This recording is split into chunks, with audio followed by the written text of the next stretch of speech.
this is a PowerPoint on Wild exclusive archetypes.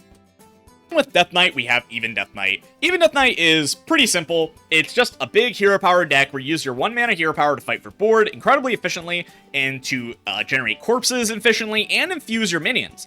This is probably the only real deck that has ever existed that can really make good use out of infuse across multiple minions rather than just one, maybe two. And it's just really nice. It's the only real playable Death Knight deck in Wild. It has been for a while. It's just... Death Knight really doesn't have that much going for it in Wild. It only has one Wild exclusive expansion, March of the Lich King, where it was introduced. So it is a bit awkward, but it's good. Even Death Knight has been, it's been the best Death Knight deck for a long time. And it just says a lot, though, that, the best Death Knight deck has to be, a deck that runs fucking 4-mana Grave Strength and just, hits its opponent in the face really hard. And that's fun. That's fun for a lot of people, myself included. It's one of my favorite decks ever. But it's just... unfortunate that this is the only deck that you can really talk about as a Wild exclusive Death Knight deck. Then we get to Demon Hunter. Remember what I said about, it's a new class, kind of doesn't really have anything that's Wild exclusive? Demon Hunter falls in the same vein. However, the Questline Demon Hunter in Standard, when it existed, was significantly different than Questline Demon Hunter in Wild. Mainly because, yes, you are playing things like Irebound Brute, but you're able to play Vengeful Wallopers, you're able to, build these wide boards. In the past, you were able to run things like Gaslight Gatekeeper to, efficiently, trigger your quest and have the Playhouse Giant, but nowadays, after Arana Thrillseeker was printed, you just play for fatigue. You want to draw through your deck as fast as possible, you want to discount your deck with Kurtrus Demon Render once you get it from your quest, and then you're able to play Arana Thrillseeker and then have a Glaive Tar, which is the best way to draw as many cards as possible, and then just go into fatigue, go to 10 damage in fatigue, you'll deal a lot of damage to your opponent's board, and then, if there is no board, you'll just kill your opponent incredibly efficiently, because you're just able to draw so fucking many cards after you complete the quest, and it's pretty fun. It's not that popular, people, it's okay, is the thing. Questline Demon Hunter has never really been that good, and the one time it was because of Tony, King of Piracy, but then, Tony was nerfed, the meta has just gotten more powerful, and the deck just kind of doesn't really hold up that well into a lot of the meta. It's fine, don't get me wrong, it was really good into Quest Mage, but, Quest Mage was nerfed, so, yeah, it's a bit awkward, but Demon Hunter doesn't really have that much else to talk about, which is just unfortunate, because that happens to these newer classes. Then we have Hunter. Of course, we're going to be talking about Huhuran Hunter, which is really sad. If you didn't know, somehow, Mystery Egg got buffed, air quotes, from 5 to 4 mana, but it also makes the beast cost 4 less instead of 5. This completely and utterly killed Huhuran Hunter as a deck, and it sucks now. The idea is that, oh, well, now you can play it with, Mine, or, Mine, and Naval Mine, and do all this stuff with, Bran, and, all that, and it's just not very good. The deck is significantly slower if you try to do the Bran line. Yes, you can kill your opponent from hand, but you could also just, have a board full of 6/5s on, turn 4 or 5, and kill your opponent that way, and do that infinitely. And it's just, the new version is so immensely weak to disruption that it's just, not better. Even though you can, yeah, you could kill your opponent from hand, it's just significantly more high roll reliant because you have to run Naval Mine instead of Meat Wagon, sorry, so that you can't pull out the Mystery Egg from your deck. So, damn, you just, can't hit Mystery Egg as often anymore to then have the opportunity to sometimes kill your opponent from hand. It's just not good. I don't really know what else there is to say. So, what does that mean for Hunter? Hunter has literally no playable decks in Wild right now. Fetch got buffed in this latest patch as well, but Beast Hunter is, completely and utterly outclassed by Garrote Rogue, and Garrote Rogue sucks. So for a deck to be completely outclassed by another deck that also just got nerfed and is still worse, damn, bitch, what the fuck? There's just nothing to do. Hunter's just so terrible. I mean, it's just sad, because, Huhuran Hunter wasn't very popular, even when it was strong. It was considered the second best or the best, depending on who you ask, deck in the game at one point, and it still had, a sub 1% win rate. I mean, the whole idea behind the deck is, of course, you play the Mystery Egg, and then you trigger its effect either by letting it die, or using like Play Dead or Feign Death, and you play Huhurans over and over and again, and you have the Machnathals over and over again to keep triggering the battle cry to clear your opponent's board, stuff like that. And like, that's fun. Don't get me wrong. I have a great time playing like these Machnathal Lion turns. The issue is every other turn is just unbelievably boring. Like, you're not doing anything. You're not advancing the board state. You're just drawing. It's all you're doing is drawing cards, and it's just not fun. It's not a Hunter deck. So then we have Mage. I chose Hero Power Mage mainly because it's different enough than the Hero Power Mage, you know, in Standard when it did exist. Namely due to Sing-Along Buddy and Sleet Skater, but Sleet Skater's boring. Sing-Along Buddy was just a gigantic buff to this deck, because now you can play Reckless Apprentice, Sing-Along Buddy, and Brand together in one turn to OTK your opponent, because they'll be hit by 4 hero powers. So as long as you have, like, what is it, an 8 damage hero power, they will die. Usually you're not going to have 8 damage. Yeah, you could, through Varden, ramping your hero power, or getting more wildfires some way. It's not happening all the time, I'll be honest. The main way you're doing it is just you're hero powering your opponent's face over and over again, and then they'll be at, like, you'll probably have, like, 5 or 6 damage on your hero power, and just kill them from that, right? You'll 24 damage your opponent, 20 damage your opponent, and just kill them that way. That's more likely how you're going to be winning the game. Yeah, you're not OTKing your opponent, but, like, who cares? It's fun. It's fun to press the button. I like pressing the button. I like doing the same thing every turn. It's very fun. That's why I like even decks. That's why I like odd decks. The issue is, it's an ice block spam deck, and I don't like those decks, so I wouldn't recommend playing this, but you definitely can play it. It is different enough than when Hero Power Mage wasn't Standard by a pretty significant margin that if you are looking for a Hero Power Mage deck, you should try it. You should check this out. Then we have Paladin. So Paladin is very unfortunate because, yeah, it was a big buff when Order in the Court was nerfed to Holy Wrath Paladin. You could play, you know, Order in the Court, Holy Wrath for 5 mana if you're able to discount Holy Wrath, things like Holy Cowboy, and you can use Cheval the Tiger to, you know, deal 25 damage. For a mid-range deck, that's actually pretty good, you know? You'll just only have to do like 5 to 15 damage to your opponent, depending on if they have Renathal, which is something you can do pretty consistently. The issue is that it got nerfed. And then it got nerfed, and then it got nerfed, and then it got nerfed. It got nerfed so many times because of Paladin Standard that, like, the deck just, like, died. You can't really play it anymore at all. It's just really bad, and that's sad, because, like, Holy Wrath Paladin is, like, a fan-favorite archetype. People have been playing Holy Wrath since, like, Shirvala came out, so 2018. People have been trying to make this archetype work. So it was finally good enough to actually see play. It was, like, a tier 2 or 3 deck for, like, a month, and then it got nerfed because of Standard, and that's really, really sad. Then for Priest, I'm talking about Miracle Priest. Yeah, you could say, like, oh, it's like Inner Fire Priest, blah, blah, blah. Oh, it's like, you know, Spell Spam Priest, they have Standard Ball, and it's not. The whole point of the deck is that you play your Radiant Elementals, then you play Anduin's Gift specifically. Anduin's Gift is what made this deck actually playable. It counts as 2 spells to discount your Grave Horrors and for your Handmaidens, as well as drawing a card itself with Shadow Word, Power Word Shield. I've done that every single time I've re-recorded this. I said Shadow Word, it's Power Word. It's fun. Don't get me wrong. It's a very fun deck. It's really strong at aggro. It's weak to removal because you only really play one board. If they play like a hard AoE hard removal like your Dreadscale Bloom or something, it's pretty tough. But it's fun. It's obviously subject to being hit by things that Miracle Rogue was hit by, but guess what? Miracle Rogue isn't playable anymore, so now Miracle Priest is just, like, significantly better as a deck. Aggro is really strong right now, so if you want to play a really strong deck, you should look up Miracle Priest and try and play it. However, I do have to say, Miracle Priest isn't the best way to play this deck. There's Potion Priest. It's, like, 26 of the same cards, but you're playing towards Potion of Madness rather than just building a board yourself. And, you know, Potion of Madness, if you don't know, it's 1 mana... if your opponent controls a minion, take a 2 attack or less minion from your opponent for their turn. But because of, you know, when the card was printed in Mean Streets of Gadgetzan, Rush didn't exist. So what that means is that it has charge.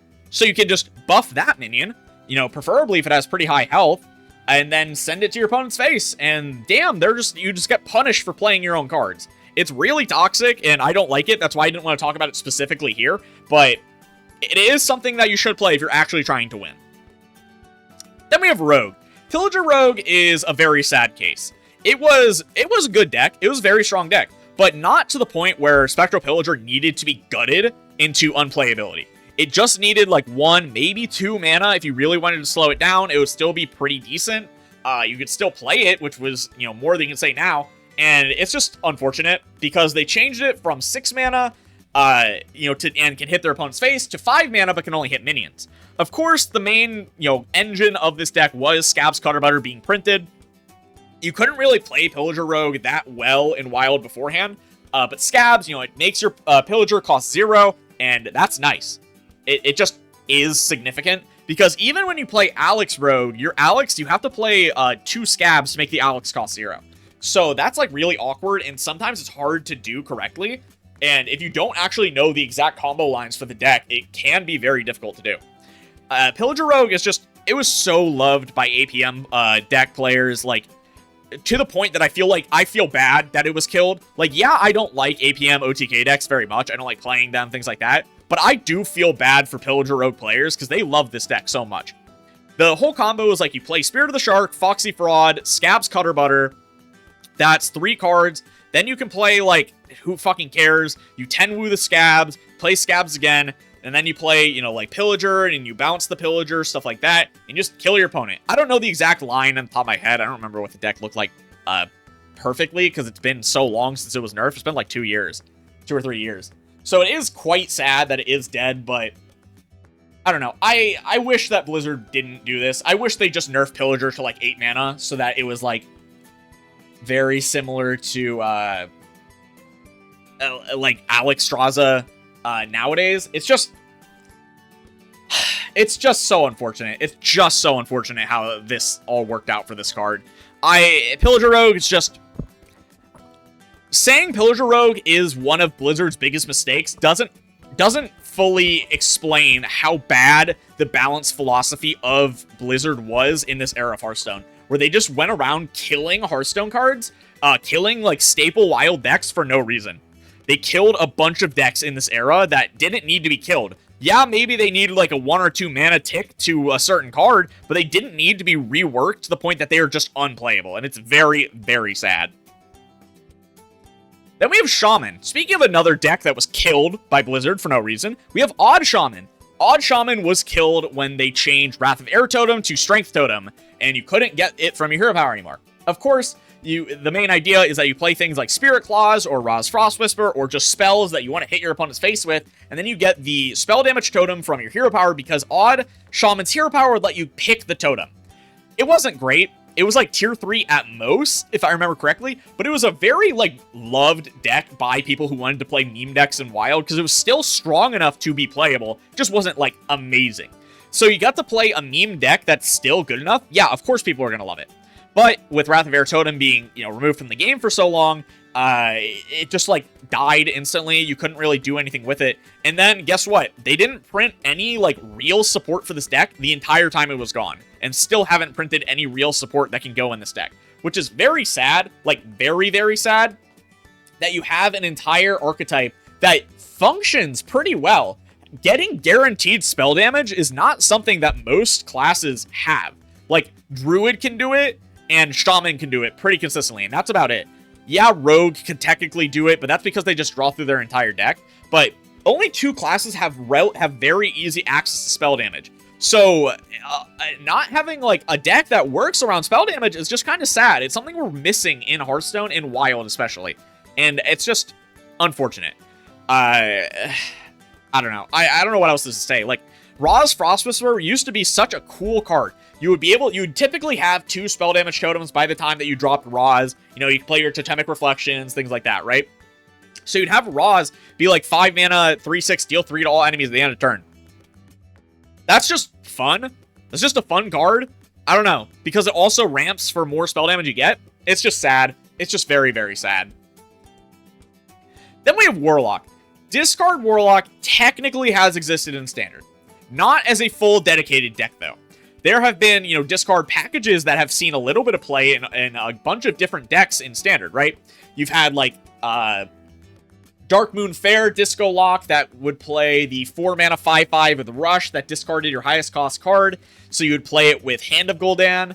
And that was, you know, there for Discard Warlock and Zoo. But, like, there's not really a dedicated Discard Warlock in Standard ever. So obviously we have to talk about it for Wild. And It's disgusting. Discard Warlock in Wild is one of the best decks ever. It's been the best deck in the game 4 times, from my memory, in the last year. Well, I guess last 2 years. Since March of the Lich King. Since Soul Barrage was printed, I should say. Since Soul Barrage was printed, Disco Lock has been the best deck in the game 4 separate times. It got Tome Tampering banned from Wild because it was too strong. Then it got Cataclysm nerfed. You heard me right. Cataclysm, a card that was so horrifically bad in Standard that, like, it was just completely unplayable. Got that nerf because of Soul Barrage. Then, when you fast forward to 1 year ago today, you had Twist come out. 1 year ago that I'm recording this today, on September 1st, Twist came out. So, you had the pre-buff era of Twist, where it was just the buffs and none of the new cards. And, you know, it was the best deck in the game then. Because you had Tiny Knight of Evil that would gain +2/+2 per discard, and then you would curve it into Dark Bargain, which would discard 2 cards and destroy 2 minions, which is fucking disgusting. Why the fuck did they do that? Genuinely, what the fuck were they thinking with that? And then Chamber of Vasidius came out. And we all know that Chamber of Vasidius is arguably one of the best, if not the best card ever printed, because guess what? At one point, it had a 90% win rate in the mulligan. Across all ranks. I will always bring this up. I will never not bring up what a colossal fuck-up Twist in Caverns of Time was, because of Chamber of Vasidius, and the other buffs to discard Warlock. Silverware Golem even got buffed in the Twist because of Caverns of Time. Went from a 3/3 to a 3/4. The individual cards in Discard Warlock are always incredibly powerful. It's just, there's never enough cards to actually make it a viable archetype in Standard. But in Wild, guess what? You have infinite cards. You have every single card. So it's just been amazing because you have the critical mass. It's one of the few decks, or few, like, archetypes that just can't work in Standard because they have to print, like, a full expansion for it, which they won't. So it just has to hit critical mass, and it just doesn't. Just doesn't in Standard, but it has in Wild. I hate it. I hate Discard Warlock. I hate it so goddamn much.